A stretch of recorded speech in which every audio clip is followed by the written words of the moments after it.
You're listening to Parasearch Radio, news, views and reviews from the world of the paranormal from across the UK and beyond.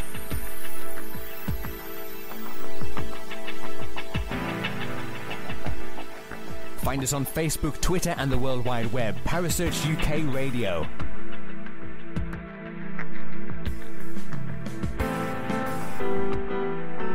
Parasearch Radio, broadcasting to the UK and beyond.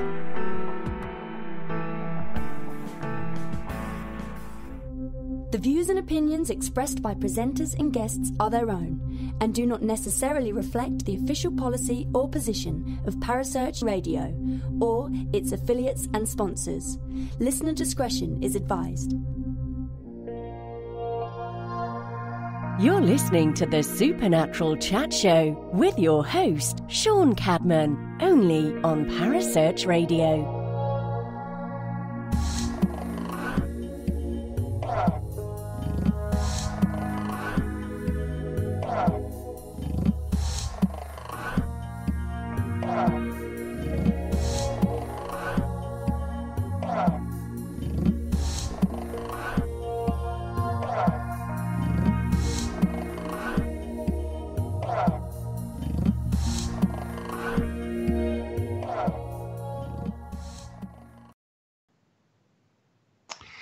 Good evening, everybody, and welcome once again to the Supernatural Chat Show with me, your host, Haun7ed Cadman.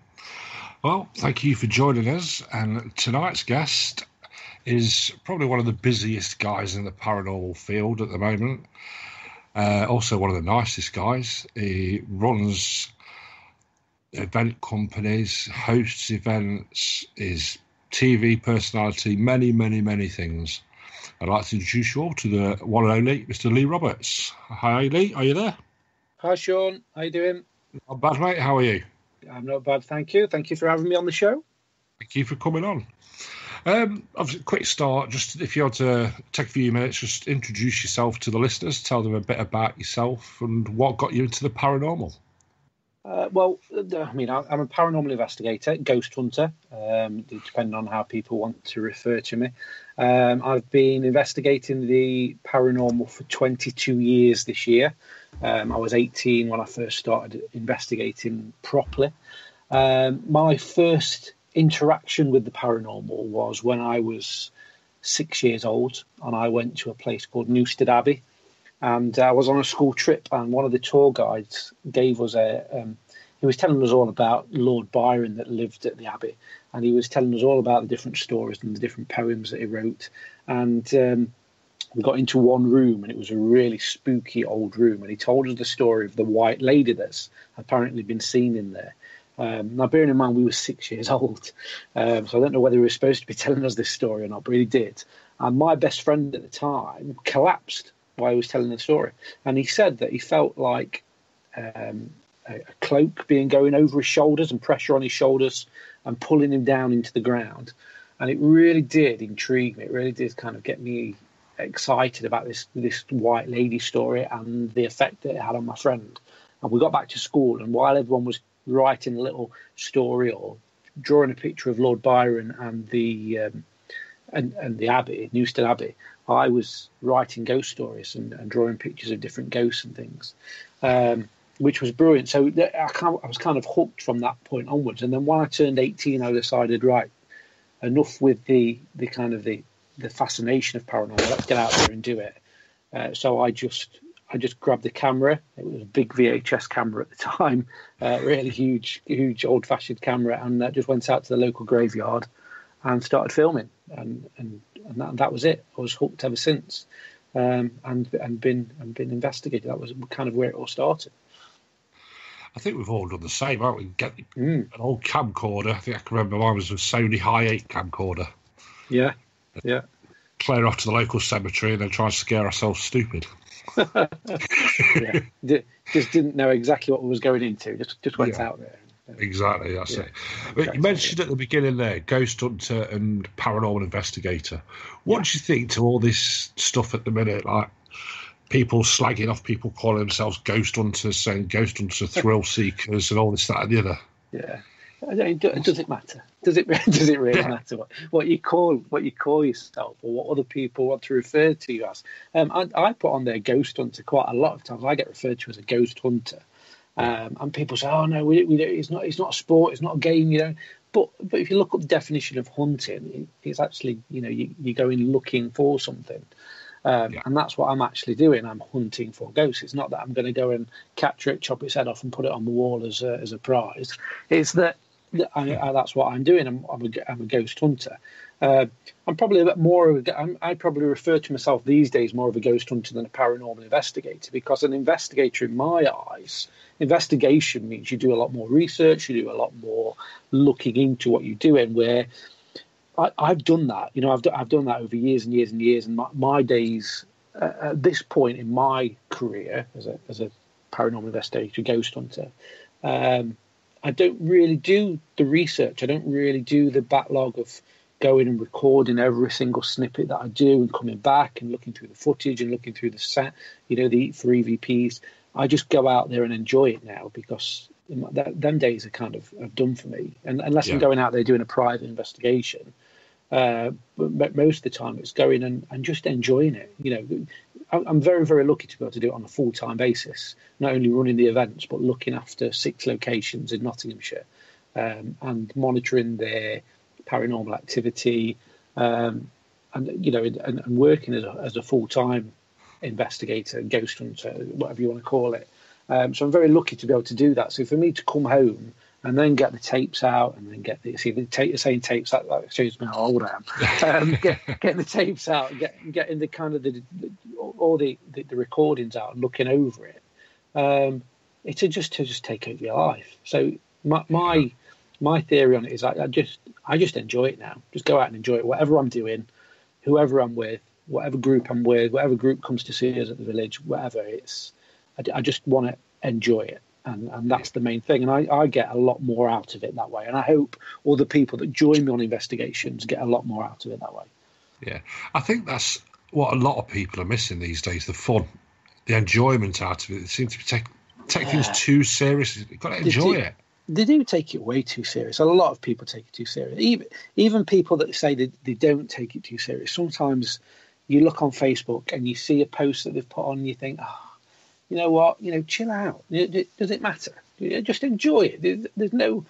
I can understand the competition between ghost hunting event companies, because that is a business. It is given an experience, and it is a business, and you're running a business. So I can understand, we're all in it together, and we're all kind of rooting for the same goal, if you like.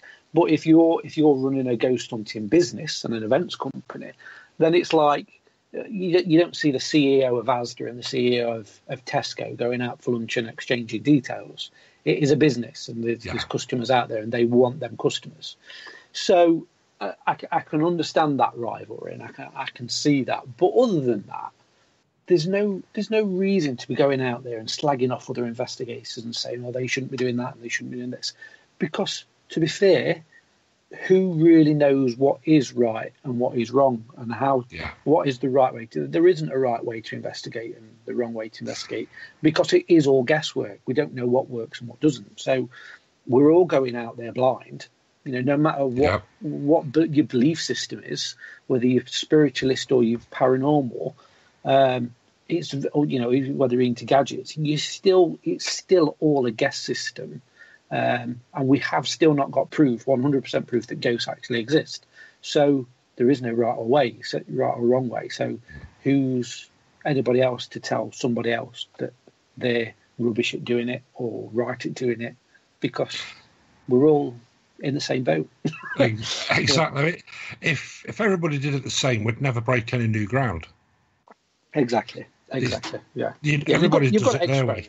Yeah, you've got to experiment. Precisely. I was talking to someone yesterday about this, and they was talking about gadgets and what gadgets work and what gadgets don't work. And I said, well, we don't know if any gadgets work, to be fair. No. We don't know if any of them. And the best thing I can advise is just go and use them. And even if people slag gadgets off and say, that's useless, that's rubbish, that picks up on, I don't know, an FM radio band or whatever, it might possibly do, but who knows? We don't know until you try it, give it a go. And if your opinion is no, that don't work, then don't do it again. But then let other people make their own mind up on that. Don't just go out and preach, oh, that doesn't work, that's fake. Because you never know, someone else might use it in a different kind of way, in a different atmosphere, in a different location, and get a different result. Yeah. So yeah. I think even though people have been ghost hunting, investigating for many, many years, I think it's still in its infancy, really. Yeah. We still don't know what, like you say, we don't know what works, what doesn't work. So yeah, everybody get out there and do what you want to do. Yeah. Yeah. And like we said right at the beginning of the show, just enjoy it. Just enjoy. Don't take it too serious. And I can understand people that are running events want to do a little bit more serious, because they're running an experience and they're giving out. They've got paying guests. They've got a service to provide. So I can see where they're a little bit more serious. But trust me, I get people coming through the doors at events that obviously at the Village that I run. So I work with a lot of event companies coming through, and they. Do you know, if they'd just relax a little bit and just chill out a little bit more, rather than being so uptight with it all? And I can't kind of slag them off for it, because I was exactly the same. When I first started running events, it was very structured, almost military-like, of people coming in and signing them off and sitting them down into groups and giving them group numbers and really kind of structured on how we do things. Whereas kind of I've mellowed off now. It's kind of almost the people that are coming along to the events are, there is equals, not just members of public. There is equals as they're coming for an experience to be a ghost hunter. So just you take them on a ride with you, and just they're part of the team for that night. They're not paying guests as such. They're part of your team, and you're going out on an investigation. So I just think people just need to chill out a little. Yeah, definitely. Kazroon is asked, what's been Lee's best investigation? Hi, Kaz. I've had hundreds and thousands of investigations. I think probably one of the most active, and I'll probably get asked this during the night as well, the most active location. I spent 3 nights in 2007, and then another 3 nights in 2008 in a place called Clifton Hall in Nottingham. Yeah. And it did reach quite a lot of media attention, because eventually the owner of the building gave the keys back to the bank, and it was the most expensive repossession in Europe. So they literally repossessed the house back off him. He didn't pay the mortgage and just gave the keys back to the bank due to the activity there. And like I said, we spent 6 nights in total over a year, and the place was absolutely bonkers. It was. I've never experienced anything like it before, and never experienced anything like it since. And I always describe it as the Twilight Zone in there. You could walk down a corridor, open the door, and find yourself at the beginning of the corridor again. It really did mess with your mind. Really, really bad mess with your mind. We had voices coming through on a radio, a year apart, and this same voice was coming over on the radio, giving us messages. It was not one of the team, and there was no one around there that knew we was in that location. We had a room that was completely full of wasps, top to bottom. You couldn't even see the floor with wasps. Within 30 seconds, all the wasps had completely disappeared, completely vanished from the room. And we got an expert out. There was no wasp nest. There was not even a sign of a wasp in there. So all little things like that. So yeah, Clifton Hall was my favourite. If people Google it, Clifton Hall hauntings or Clifton Hall Nottinghamshire, that was probably the best investigation I ever did back in 2007, 2008. So I can remember you saying a while back that the guy that lives there now has never experienced anything paranormal. Do you think that lays sort of a bit of thing on the thing? If you don't believe in the paranormal, you're not going to believe something that goes off, you just push it off as everyday happenings. Yeah. I always say to people before they start an investigation, whether it's an event or whether it's a private investigation or even a Facebook live show, whatever it is no matter what your belief system is, put that to one side.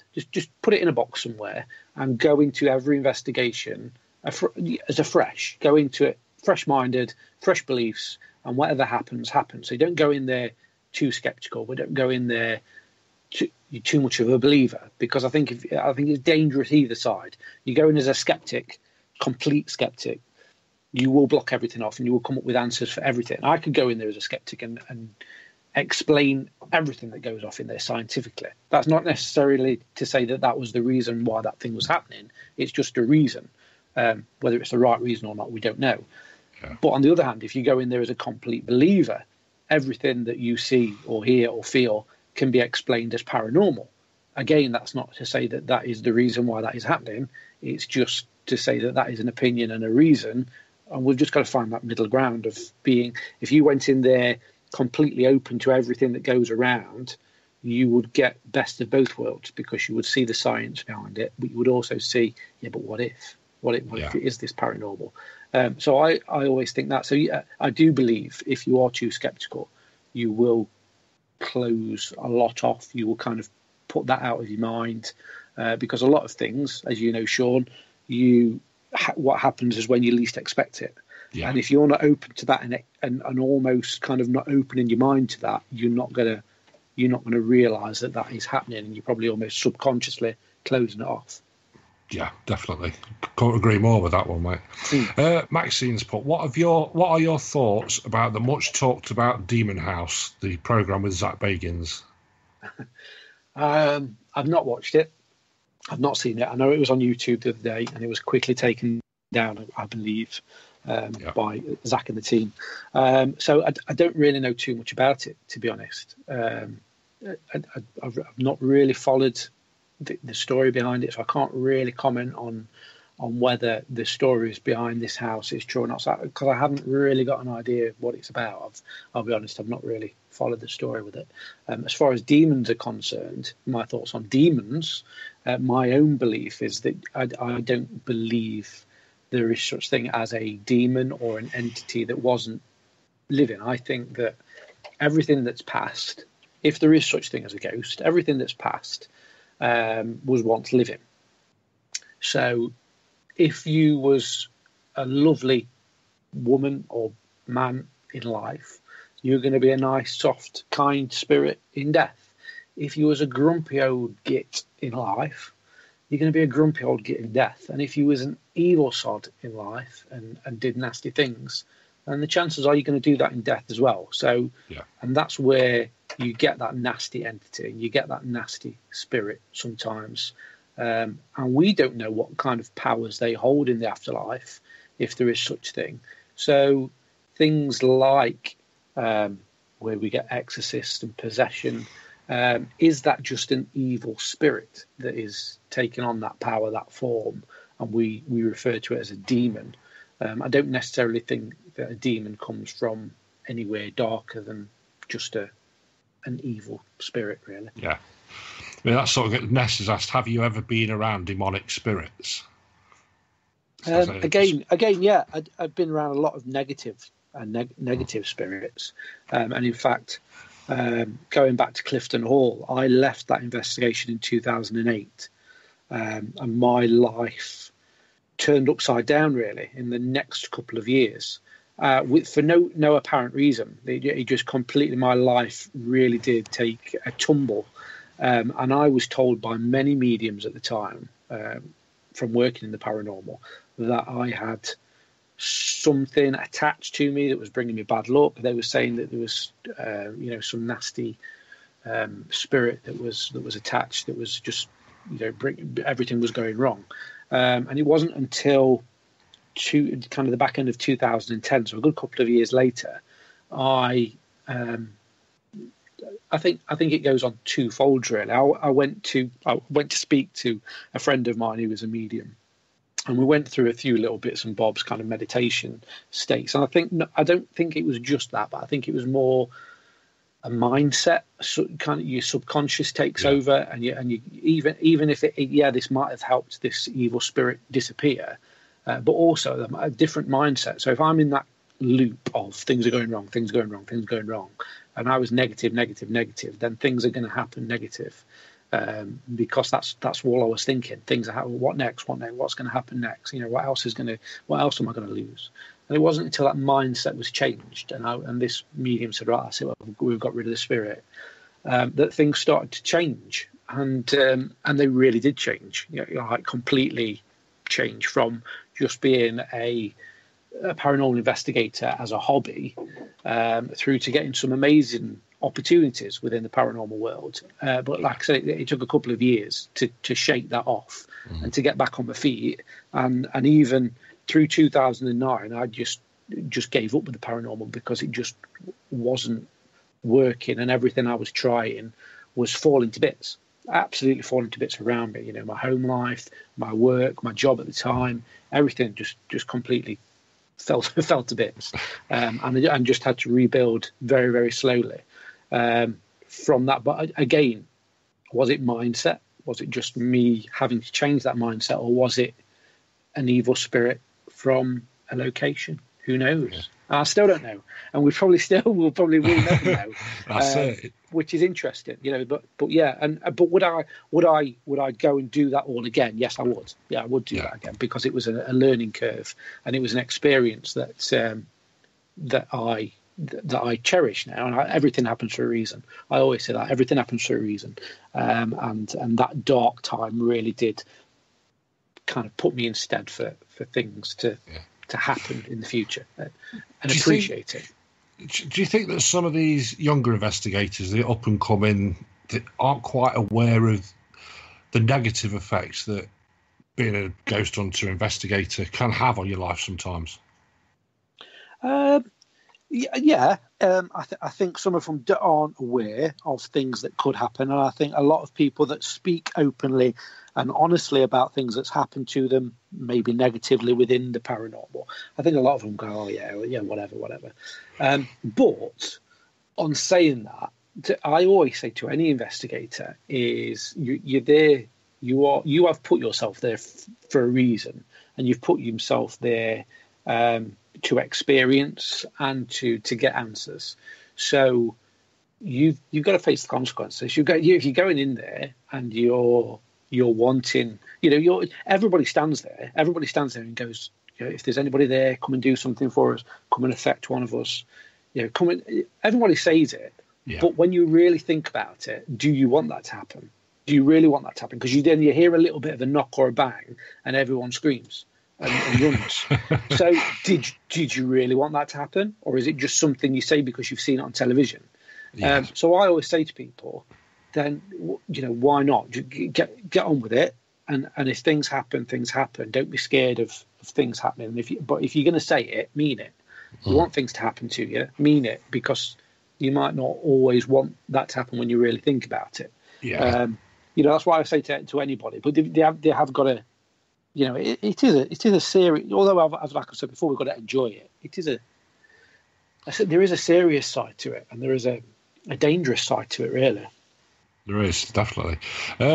Some guy, I'm not sure who he is, Ryan Griffiths, apparently.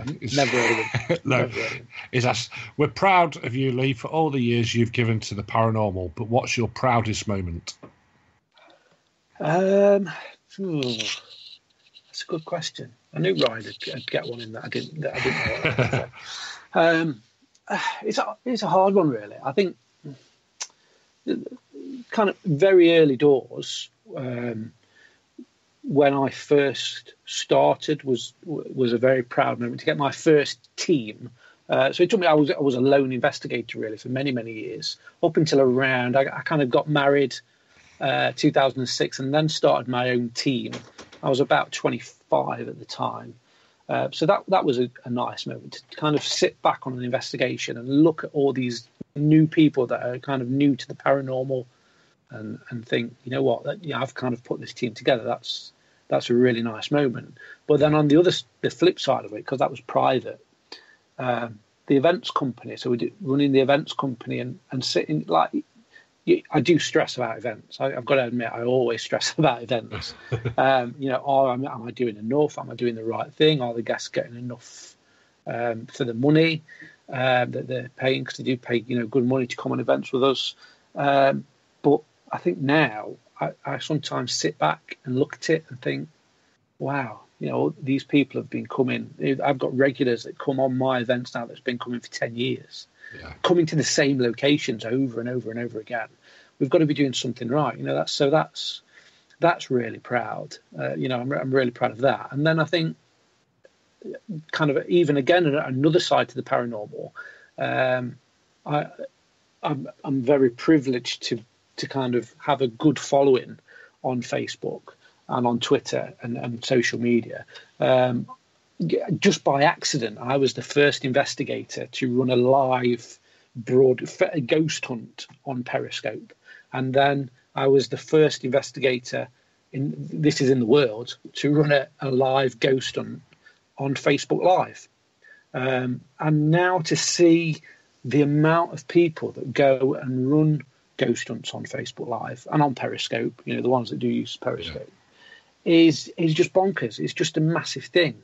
And I sometimes look at that and go, I was the first to do that. I was literally the first one. The only other people that had access to Facebook Live before me were Zach, Nick Groff, and I think it was Ian Lawman, actually, from Haun7ed Australia, and obviously Most Haunted in the past. But none of them had actually took on board and thought, right, I'm going to go and do a ghost hunt. So I was the first one the first actual live ghost hunt was June 2015 on Periscope, and then we did one August 2015 on Facebook Live. The first ones, and it was that big. I mean, we don't get anywhere near the numbers now, but come the year after, June 2016, we was again the first ones to hit 1 million viewers on a Facebook Live ghost hunt. That's not reach; that's actual viewers on Facebook Live, and it was just mind blowing to think of the amount of people that was watching us at that time. We don't get anywhere near that now because Facebook. They kind of got wind of what was happening, so they thought, right, you're getting these viewers, we're now going to make you pay for these viewers, and brought promotions in, so you had to pay to get it to reach more people, so therefore you get less viewers. And we get nothing like that now, nowhere near the million. In fact, Halloween 2016 we got 2.5 million people view into us at 13 East Drive. Which, when I think about it now, is absolutely bonkers. That beats a lot of TV shows. It beats every paranormal TV show in the UK, hands down. We average around 250,000 for a good quality paranormal TV show. 250,000. That's what most Haunted get regular. Not saying that that's a good quality paranormal show, but that gets 250,000. Quite regular. So for us to get 2.5 million on that one night was astounding. But from that point onwards, we didn't get anywhere near because obviously Facebook got wind of what was happening, and not just the ghost hunts, but other live broadcasts that was going out there. They saw pound signs and thought, wow, let's get these guys to pay for it. They've had a little bite of the cherry. Let's see if they'll pay for it, which we won't. No. It's a shame, isn't it, Remy? Because people will watch that because, like, as you say, it's live. There's no faking anything that's happening. They're seeing it as it's going off. I think that's what people enjoy. Yeah, I mean, and that's what we kind of stumbled across it. Like I say, because I got access, because I was verified on the various networks, so kind of got access to it before most people did.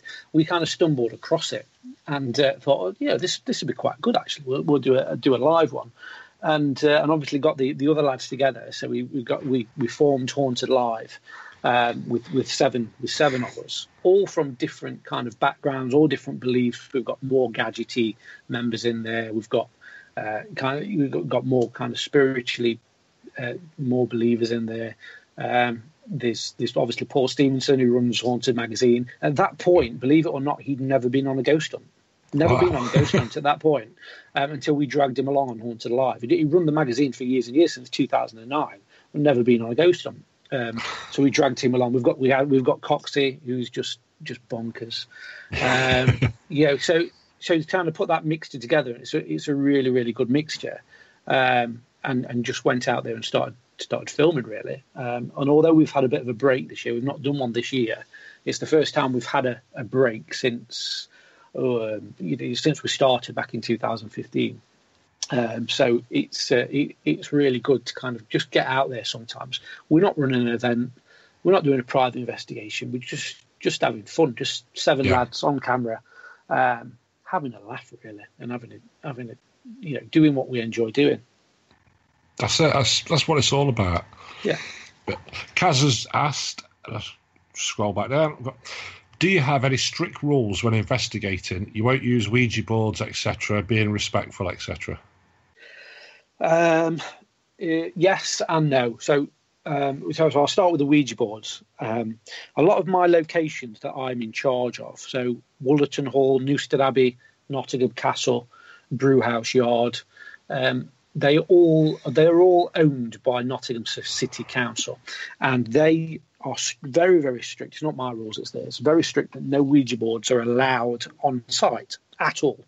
So we don't use Ouija boards for that reason. And for a very, very long time, I just didn't use Ouija boards because it was easier to keep that continuity of my events, to just not use a Ouija board, because we couldn't use it on them locations. So why should I use it on other locations, really?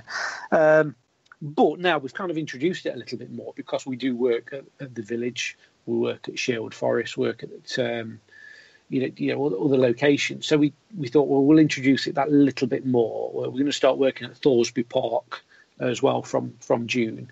So I'm quite open to working with Ouija boards. My theory on Ouija boards are a little bit more controversial, really. I look at it as, I don't see them as evil things. I don't see them as negative boards or anything like that. I see them as a tool, a bit of equipment that we can use, and if you use them wrongly, you will get negative spirits. Very much like when you use any equipment or do any investigation, if you're going on there wrongly and you're treating these spirits badly, you're going to get negative energies. I don't think a Ouija board necessarily opens up a portal to demons and negative energy. I just think it's the way you use them. If you go in there with a negative mindset, thinking that that's going to be an evil thing to do, then already you're on a losing battle. You're going to be getting negative things through because you've got negative thoughts. So I think if you use it positively and you use it in a correct, positive manner, then they'll be fine. Other rules, nothing really. Just kind of go with it and enjoy yourselves. I do like to stay very positive on investigations. One of my biggest bugbears is people coming on an investigation and the first question they ask is, do you not want me here? Do you want to hurt me? Do you hate my friends? Negative, and it just doesn't help. So stay positive. And I always say to people, if there are such things as spirits out there, then they are going to be like they were in life. So if you're going to talk to someone like a complete imbecile and negatively, then they're going to react to you how someone would in real life. So if I walk into a room and go, do you hate me? Do you not want me here? You're going to look at them and go, what? They're cracking up. So just talk to them like you would to anybody. You walk into a room and just talk to them normally, and you'll get a better reaction. And it works. It works for me. That does. However, there are times when you have to goad them a little bit. So if you do come across a bit of a negative energy, if you're stood there in front of a negative, grumpy energy, and you're going, please come and move this glass. Please come and do this. Please come and light these lights. They're going to go, you know what? I'm not doing that. I can't be bothered doing that because it's a grumpy person that you're talking to. So you have to be a little bit more firmer with them. And it's with anything in life, really. You've got to adapt to the people around you. If you're talking to the elderly, youngsters, a colleague, a peer, whatever, you've got to adapt to whoever you're talking to. And I adapt that to spirit. Do you think TV programmes have got a lot of chance for the way people conduct their investigations, the things, like you say, the things that they say, oh, do you want to hurt us, and this, that, and the other? Yeah, massively. Yeah, hugely. TV programmes, we could do a whole show on TV programmes and how I see those. But they are portrayed very, very, very, very dark, very negative. But again, it's a TV show. Producers are there, and I know firsthand from this because I've worked on many. You have got producers there going, this can't be all light and fluffy. We're going to have this has got to get people hiding behind the pillows. You've got to get people on edge. You've got to get people gripped on this and not wanting to leave the sofa and not wanting to go and put the kettle on. They want to be gripped. What's going to happen next? What's around the next corner? So that negativity comes across. So when people go out there for the first time, the first thing they do is see what they've seen on television. And I'm not knocking that, because that's what I did. You know, back in 1994, I think it was when I did it. I looked at like things like, Ghostbusters was on, and Ghost Watch that was on with Parkinson, Sarah Green, and things like that. So, that's how I kind of adapted my shit calling out and kind of my humour towards the paranormal. Whereas if you look at the ghost hunters that come through kind of early 2000s when Most Haunted just started, you'll see a different approach, very much A, negative, and B, a lot more spiritual, because they relied more on mediums. I can remember running an event back in 2010, and my medium at the time cancelled on me at the last minute, Morecambe Wintercons, and I panicked. How the hell am I going to run an event without a medium there? How am I going to do it? I don't know how I'm going to do it. Now, I don't know how I would run an event with a medium with me. It's gone full circle, because now you look at the modern day ghost hunting shows. You very rarely see a medium there. Maybe yes, the UK. I mean, last night's one, Celebrity Ghost Hunt Live. We had Alex Gibbs there, who was a medium. Ian Lawman showed up on the live last year. But if you look at other shows, so Ghost Adventures, Paranormal Lockdown, and the American shows, Ghost Asylums and things like that, none of them have a medium with them at all. No. And it's just so that's where you see the younger generation of ghost hunters coming through now that wouldn't dream of inviting a medium to come along with them, because that's not how they see it. They see it more gadget based. That's how they see it. Yeah. I mean, do you think that might go full circle again once people get bored of playing with all the flashing lights and beeping gadgets? It'll swing back around to bringing the mediums back in again. Yeah, and I think mediums do have a really good place within a ghost hunting team or events company or even a show. And I think we'd be stupid to discount that and kind of throw that away, because not only is it a good form of entertainment, and I say that very kind of politely, but also it's a good way to give you a focus on where you want to be looking if it's done correctly. If that medium has already done a lot of research on that location, or that location's out in the public domain quite a lot, like the Villages, for instance, in Mansfield. Any mediums that come there, you can kind of write it off because it's out. It's in all the papers of what's gone off there, like 30 East Drive.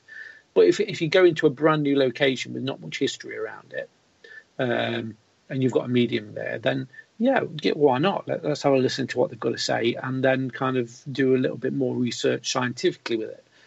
So I think very much so it's got part, and I think very more so in the UK than in America. Americans are very much completely separate. They've never used mediums really on ghost hunting shows or events. Mediums are more stage shows, one-to-one readings, that kind of thing. It's only really us, and it was more Derek Acora that brought it in with Most Haunted, that made it very popular to have a medium with you on a ghost hunt. And I think it did. I think it did us kind of quite good, and I think it is good. And I know. I don't use mediums on Haunted Events UK on the events at all.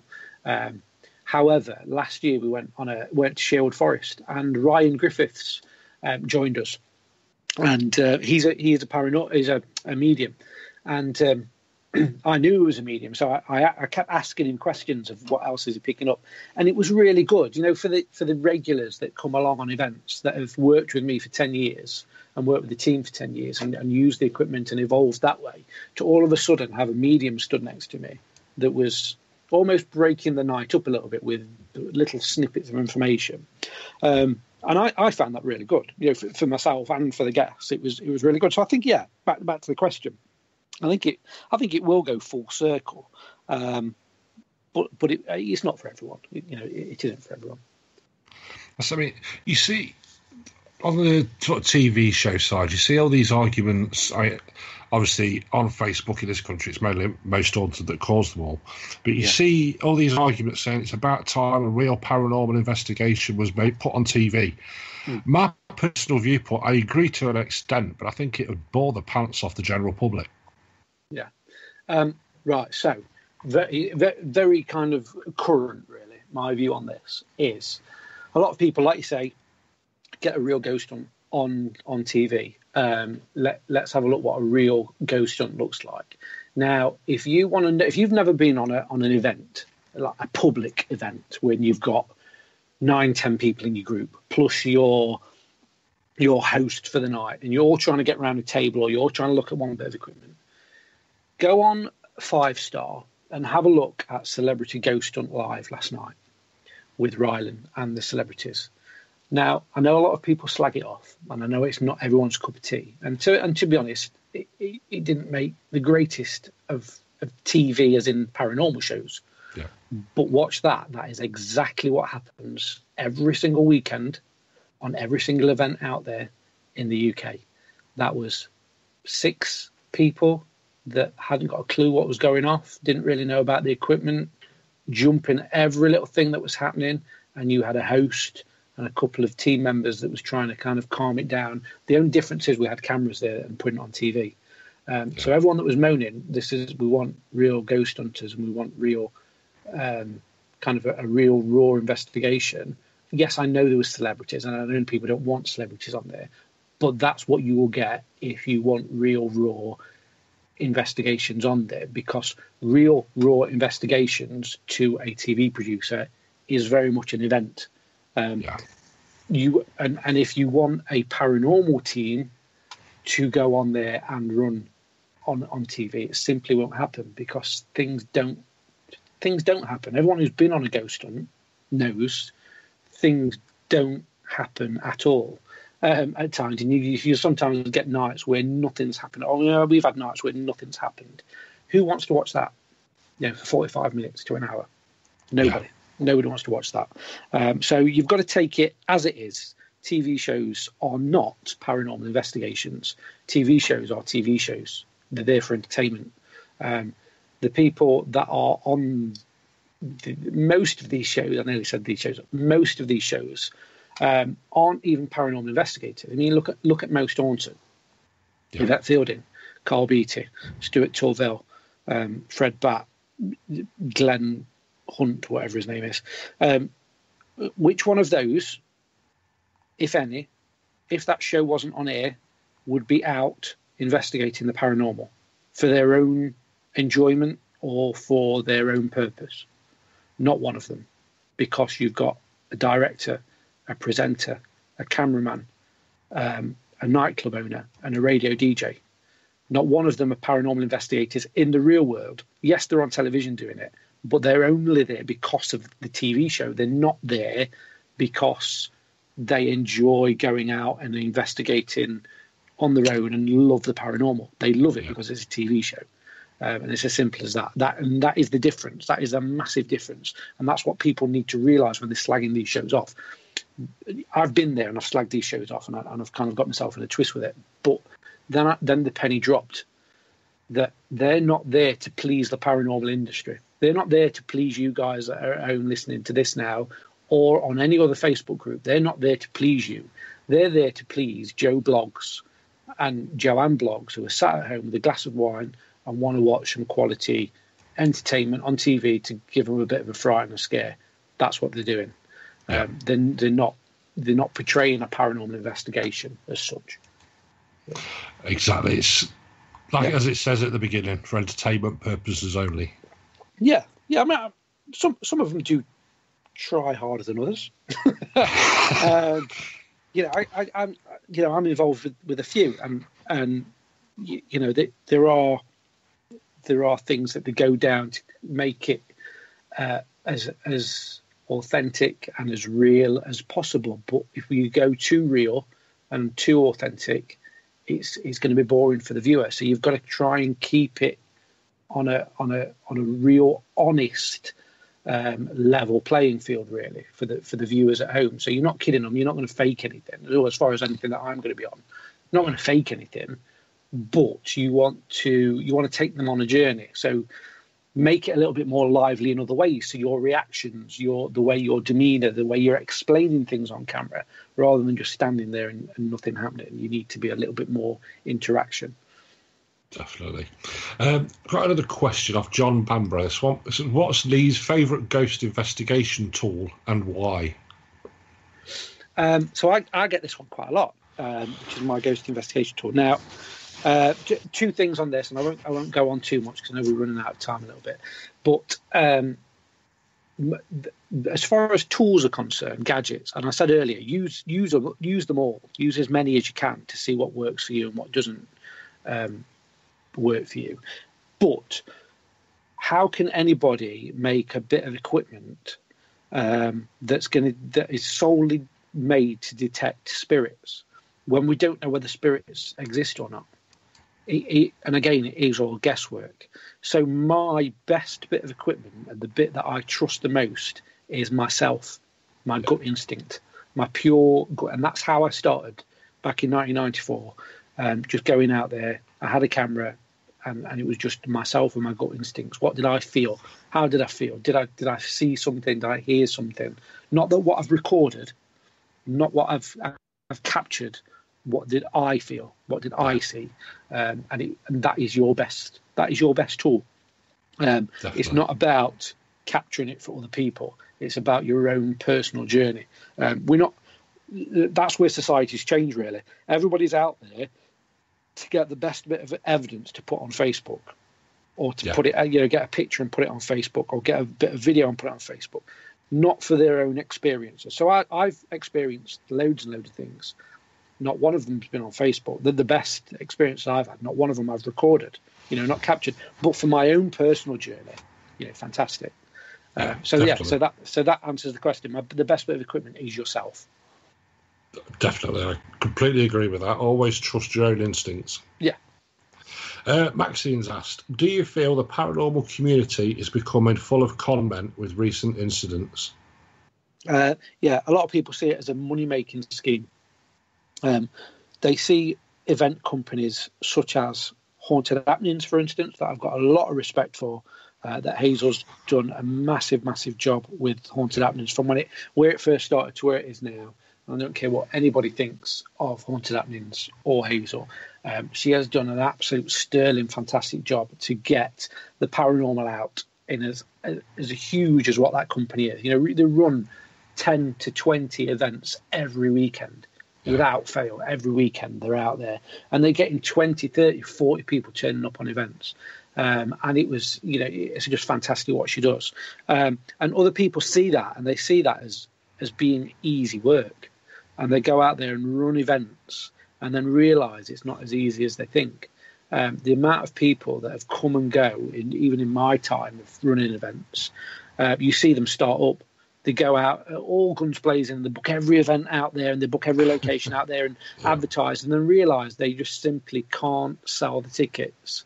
And then they get themselves in a pickle. And I don't think they start out to be con men or trying to deliberately take people's money fraudulently. I think genuinely they're just doing it to try and get some income and to get some extra money for themselves. And maybe they've got an interest in the paranormal and it just goes pear-shaped on them. Yeah, it just goes pear-shaped on them. And I've seen it happening over and over and over again. But the difference is when people do that and hold their hands up and go, you know what, I've messed up, I need help with this. Or what we see time and time and time again is people go into hiding and just blinded by their own crap, really, of telling people one thing and doing another. And yeah, we'll refund you next week.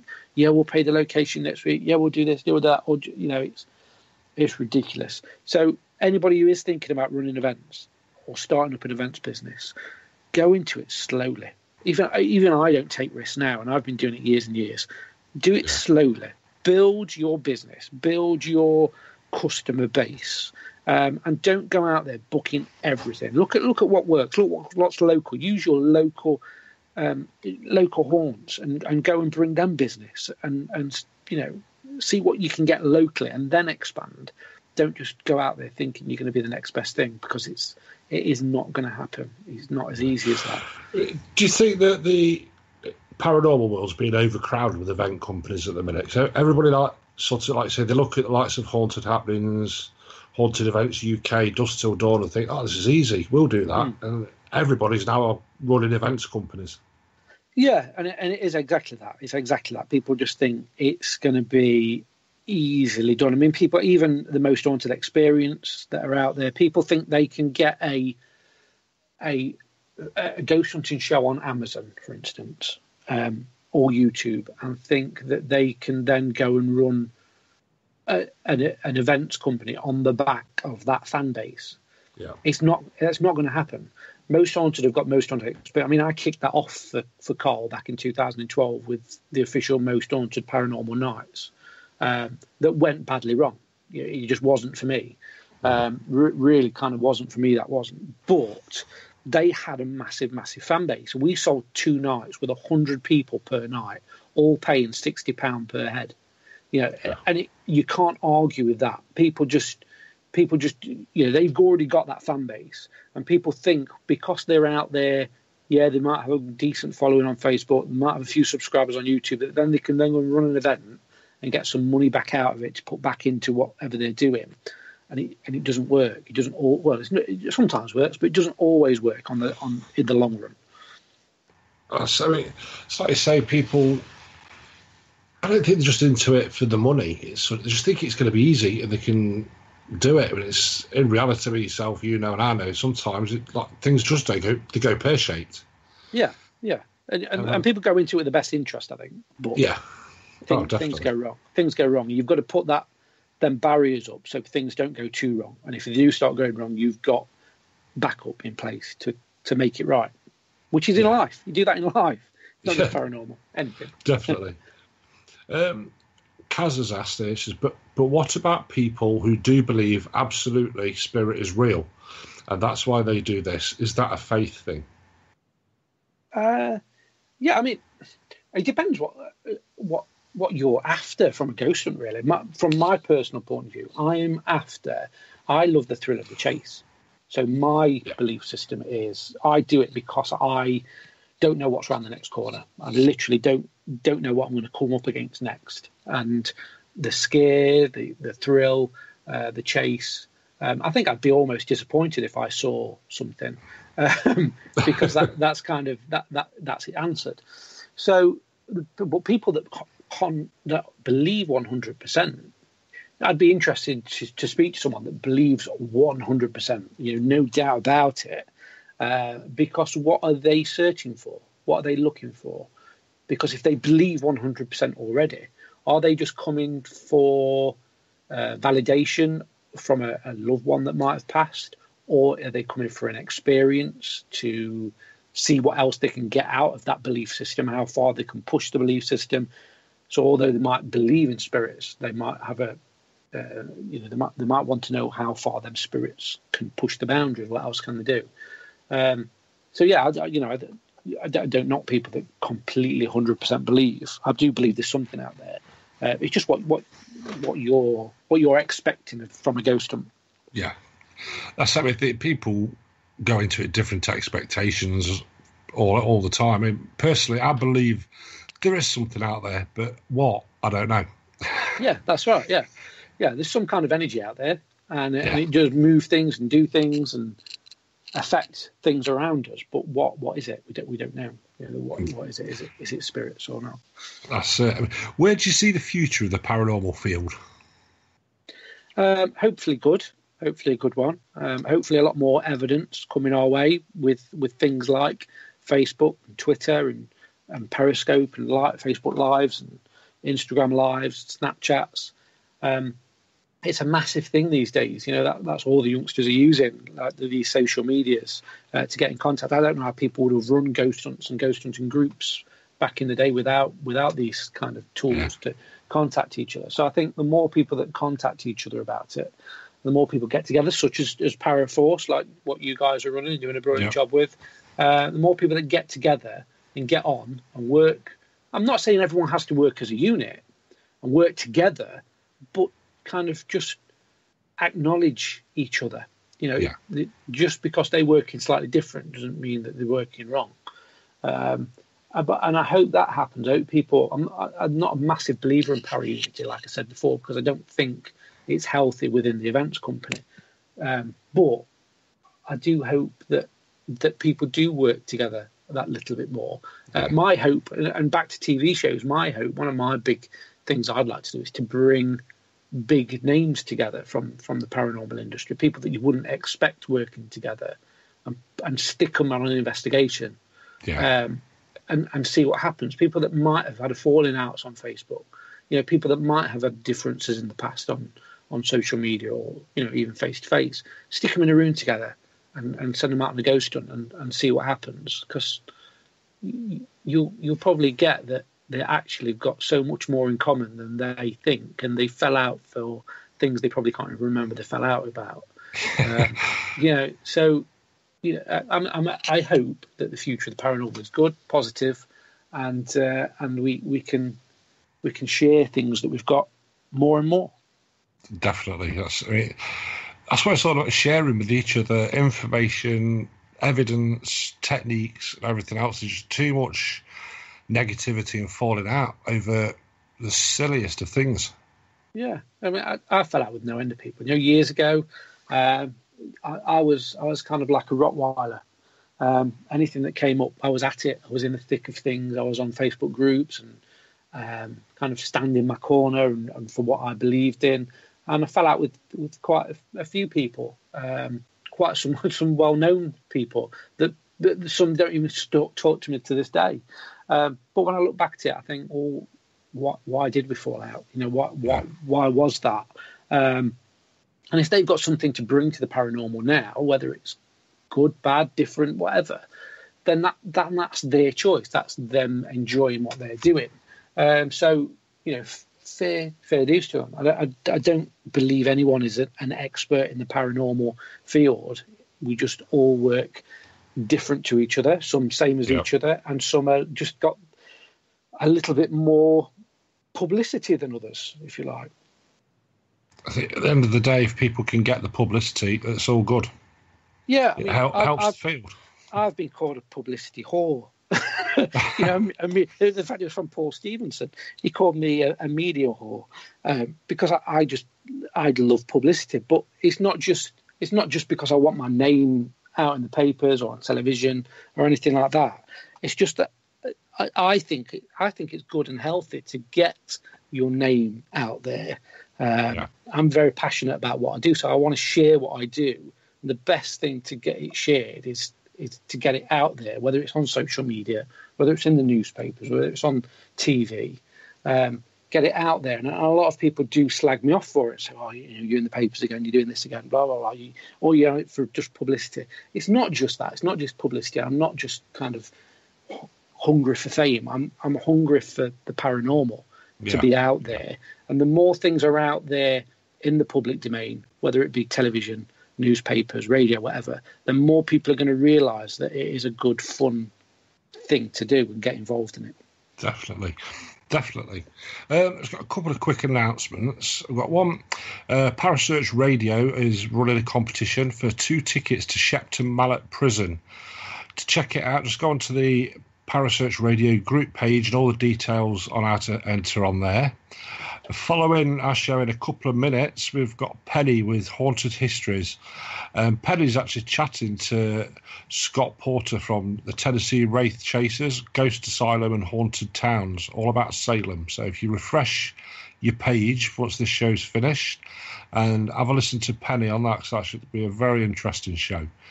So all I can say, Lee, is thanks very much, mate. It's been a fascinating hour. Thanks very much. It's really enjoyed it. I think we've only just touched the surface, really. Definitely. Yeah. I think it's definitely calling for another show to carry on. Yes, anytime. Let me know. Much more. So once again, thank you very much. Thank you to all the listeners for listening, and hopefully you'll be listening again next week. With that, I'll hand back over to Carrie. Thank you for listening. Don't forget to join us for more shows throughout the week. Find us on Facebook, Twitter, and the World Wide Web to keep up to date with all the shows right here on Parasearch Radio.